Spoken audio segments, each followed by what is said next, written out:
memang penakut sih ya dia ya. Udah ini pendeta hedonis ya, Pak ya. Kalau menurut saya sih seperti itu. Udah terlalu enak hidup mewah.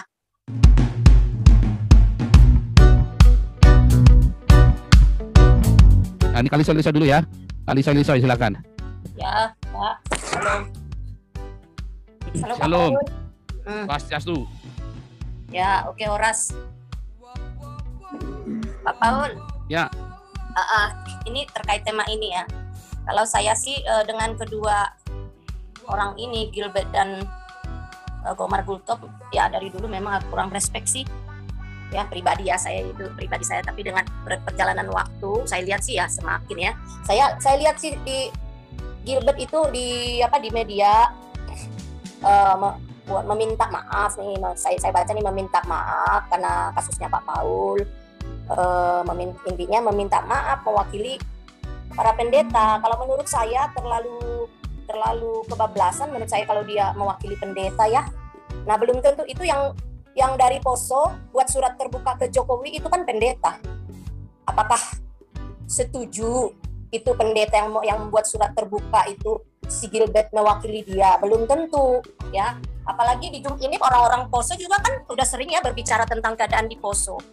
Ya, jadi ya kalau menurut saya kebablasan dan terlalu berani ya, terlalu lancang lah ya kalau kasarnya bisa dikatakan untuk mewakili para pendeta gitu.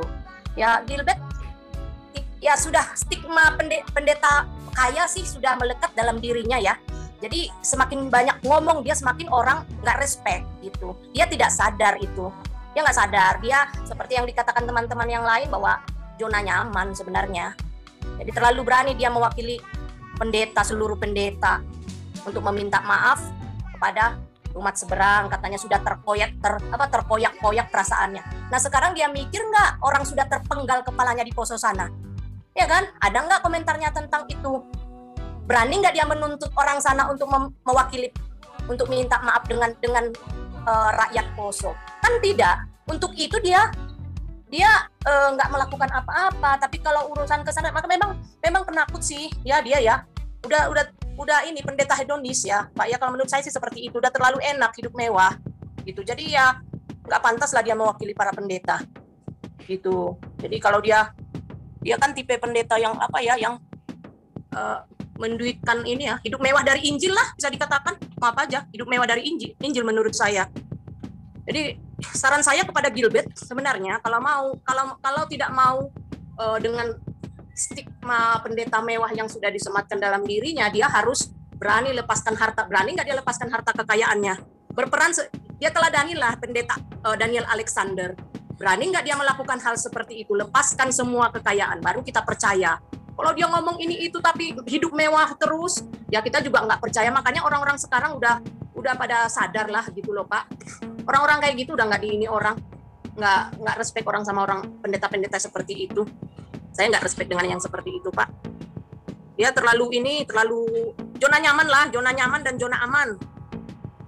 Itu menuai kekayaan dari Injil dia lah itu. Kalau menurut saya itu pendapat saya. Kemudian dengan PGI ya inilah ya udah sama-sama kita tahu lah Pak. Nggak usah dikomen, udah terlalu banyak kejadian lah yang membuat kita orang Kristen nggak terlalu respect dengan PGI. Gitu. Nah, mereka nggak hadir untuk hal-hal yang memang di mana kita sangat didiskriminasi ya. Mereka diam kok. Dengan kejadian Poso saya lihat nggak terlalu banyak komentarnya mereka. Ya yang di PGI itu, ya itu kalau menurut saya sih seperti itu Pak Paul. Jadi Gilbert tolong ini aja sampaikan pesan kalau memang dia tidak mau dikatakan sebagai pendeta mewah, lakukan hal yang sama seperti yang dilakukan pendeta Daniel Alexander. Ya, itu aja, lepaskan semua harta kekayaannya, menginjili benar-benar, jangan mendapatkan kekayaan kemewahan dari Injil, bukan menderita karena Injil ya, dia kaya dari Injil. Itu aja. Lakukan dulu hal yang dilakukan oleh Daniel Alexander, baru kita percaya apa omongannya. Itu aja Pak Paul, thank you. Luar biasa. Memang kita tetap harus kasih ini ya.